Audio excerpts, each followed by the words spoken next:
So just upstream of me here is just on the top side of this willow, right in the middle of the run, is a nice brown sitting on an orange rock. And it's only at about a foot of water. And I've got a pretty heavy aggressive tungsten nymph. And I've got it down about, what's that, about 20 inches. I only need about 8. If I'm totally honest, I'm going to chop that back to about 8 inches. And the reason for that is he's swaying a little bit and he's going to eat something. So what I want to do is just go at him and not have a long dropper. It might get hung on the bottom, it might not indicate as well, so I'm going to shorten things up and just cast above it and swing into the fish and use a shorter dropper. So I just decided, since it's so shallow, I'm going to end up just going at it with a dry fly and see what happens. He's swinging a little bit, and if he's swinging in that shallow, he might just come up. So how do you want to shoot that? I'm just going to zoom out a little bit and just gonna go at him, eh? Yeah, I just go at him. You might come, eh? Yep. No, one more with the dry. Yep. That was spot on him. It's spot on him, all right. I was gonna say right over him.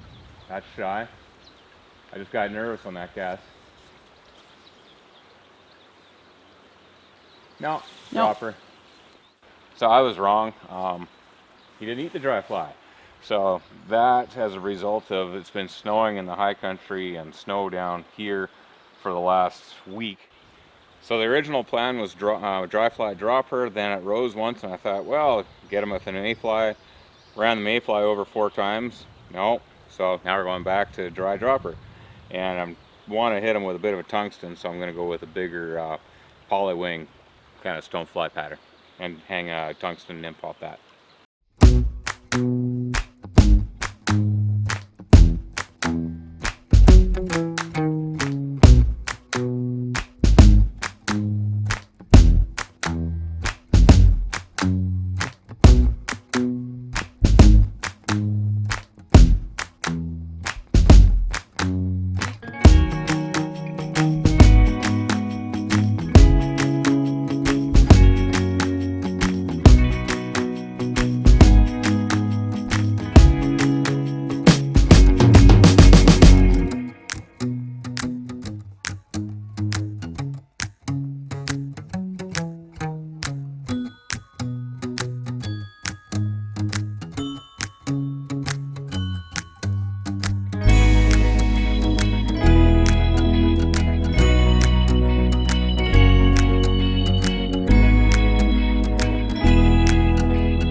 Wow, that took me completely off guard. I had that as about a 3-4 pound fish.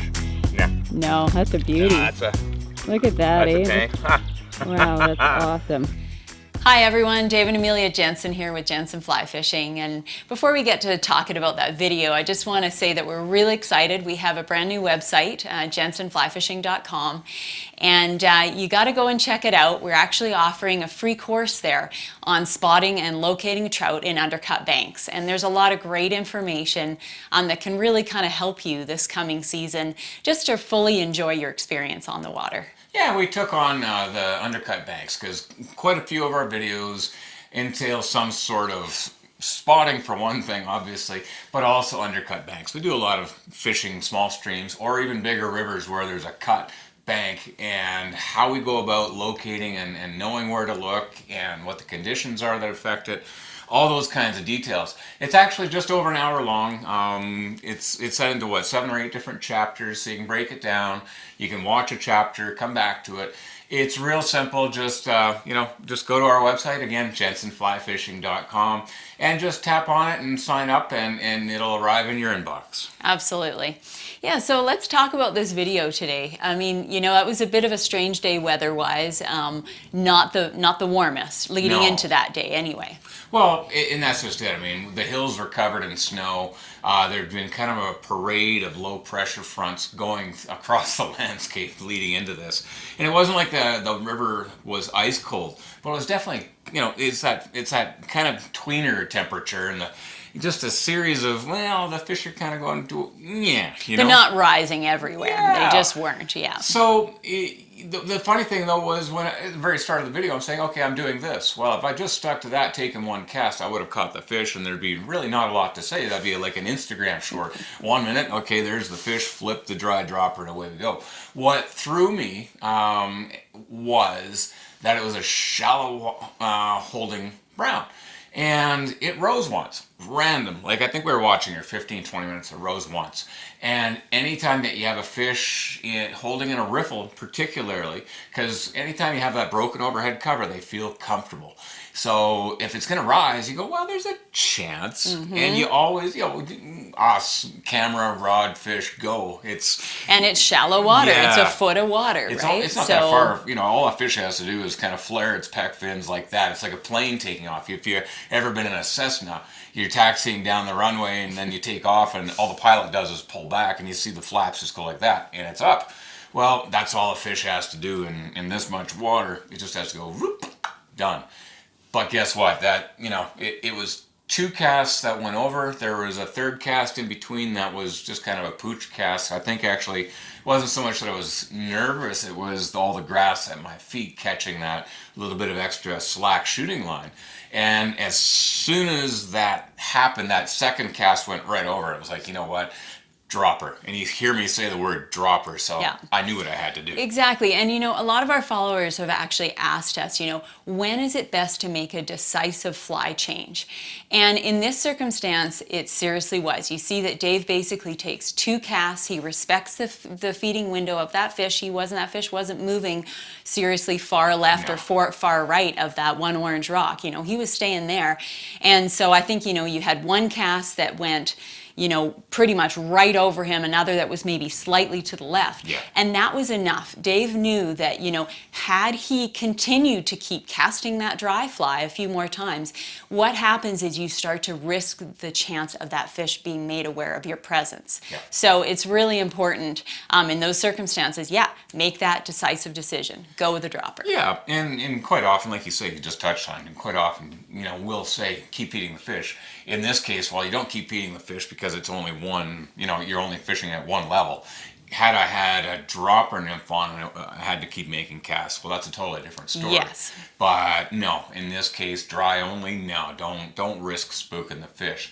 So as soon as I said dropper, I thought, okay, I know in that choppy water, fish holding glued to the bottom essentially, and just moving like 4 inches left and right, that I needed probably a smaller nymph, and I needed to get down right now. I pulled out my pheasant tail with an oversized tungsten bead to make sure that that fly was going to drop right now, because I didn't want to risk casting too far upstream, leading it and possibly spooking it by lining the fish with my fly line. But I needed to get that fly 2-3 feet upstream and right to the fish right now. But that begets the second problem, especially in choppy water. Your dry fly is going to sink if you're overweighted. So that's why I have a polywinged, essentially a polywing stimulator. Nice tight palmered hackle with a polyester, polypropylene, I guess, overwing. And that was basically, it's just like a New Zealand strike indicator, nice and floaty. And just lay it out there. And I knew the first cast was going to get a fish because, like I said, it was going to eat, hey? Yeah, absolutely. And as you talked about at the beginning, you made sure that dropper setup, that tippet, was not deep. You were just getting to him, and that's all you needed, right? Because, The bottom. you want that dry fly to indicate well for you in that circumstance, right? Yeah, 2 things again. You don't want too much space so it's not indicating, but you don't want too much space so you scrape the bottom and hang up before you. Yeah, arrive. and what I noticed too is because of your position in the river where you were casting from too, you're directly behind him. Not as always easy to actually see that white of that mouth when it's taking the nymph. So you do want something that's going to indicate well. Wasn't I on the bank for that one? I thought you were directly below it, but No, maybe I just think it close was to on the the bank. bank, You weren't. I mean, Yeah. It's kind of splitting hairs there. Yeah. But it's obsessive Dave doing his thing again. Yeah. The other thing I really wanted to touch on was line control. As soon as I hook up that fish, guess what I'm not doing? A lot of people set the hook and immediately strip to get tight and then try to reel up all the slack. If you set the hook and try to reel, and you're reeling up 12 feet of line, it's about that long, 3-4 seconds, that fish is going to be gone underneath that willow. Yeah. So you see me set the hook. I'm sorry, I'm going left and right hand because I I do things with rods You're and reels. ambidextrous, I just- yes. Yeah, so I do whatever it takes, but you'll right away tight and keep it there. And that's your trigger finger, you know, your thumbs on the cork, trigger finger here, slide, control the tension here. And then the first thing I do is rod, flip it over, allow that fish to go underneath, keep that line underneath so it's not, you know, It's getting clear into of bushes. Yeah, it's Yeah. not getting into little sticks and branches. And then guess what my next step is? Move my feet. Around, I know that fish is going to stay underneath that willow. Why? Overhead cover and protection. It wants to feel secure. So, okay, I know he's going to stay there. I'm going to get below him so that now I can pull him out. And it's going to go to the willow. You know that. Embrace it. Get your line control. And I think the last real thing I want to talk about is the fold, hey? Yeah, exactly. Because you could see as Dave, he kept it really tight, the tension that you had on that fish. Yep. And then as you knew you could just pause it and it wasn't fighting you, it Yep. wasn't trying to fight upstream or shoot downstream or anything, you knew that you could start to kind of lift it Yep. and bring it up to the surface. And at that point, you knew that it was going to fold. Yeah. And so you've got to be ready with that net. And you can see it. The other right? thing I wanted to mention, though, about line control, just stepping back here briefly, is that, you know, with line control, you do need to actually be pretty aware of where that line is as you're moving around. It's just really, you gotta let the current flow of the water take it where it wants to take it, out of your way. But you gotta kind of have, in the way, you know, we've learned on the river to have sort of eyes in every direction and thinking about a bunch of things at the same time, because that's what's going to help you in that circumstance. You don't want to be tripping over your line, obviously. But there's a fluidity to it. Yeah, as there I'm is. coming down, yeah, set the hook, fold the rod, and I immediately, with my other hand, Yes. just fluidly push it this way or that way, depending on where the river flow or the direction that I'm going. So I think I started off that way because Yes. I'm walking that way because I want the line to come down off my thigh and into the water. And then as I get downstream of the fish, well, now I'm going to take it and put it off my right side because I want that fluidity going Yes. that way. And the reason you can do that is because you see, Dave, his rod tip is low to the water. You know, he knows that he can kind of control that fish the best because your rod is way down low and you're straight to the fish and you can pull it out from underneath that willow. And that's why you can, you know, mess around with where that line is going, that extra line. So but the kick for me is that in that last scene just before I net it, the fish tried to just kind of, it's that last tail flick, tick, tick, tick, and I paused it. And as soon as I paused that fish, I paused it, you can see I start to lift. And as soon as the fish's head is on the surface and you can just see that whole fish turn and fold backwards at me. And as soon as it does that, that's when that's really the only time that my rod tip is really truly high up. And that's, you know, we'll get into this at a later date in fighting fish, but I have a massive issue with people saying rod tip up and everybody just going, okay, we're going to go straight up. That's the last thing you want to do in these streams. But when it comes to landing, you pause it, and that's when the fish's head is up. And as soon as that head is on top of the water or near the water, it's yours. And that's the first time you see me truly engage the net was that fish is folding. Okay, get tight, bring the net up tight, and then, you know, you see me. The other thing that you also see if you're paying attention is that mesh on that net again is looped over the frame of the net, tennis racket. So I have to undo it at the same time as continue to lift, bring the rod, and scoop. and really dig for the head of the fish. That's Yeah. important as well. Thanks so much for watching, guys. Again, do check out our new website, jensenflyfishing.com. And send us a like about this video or drop us a comment. We're always happy to answer questions.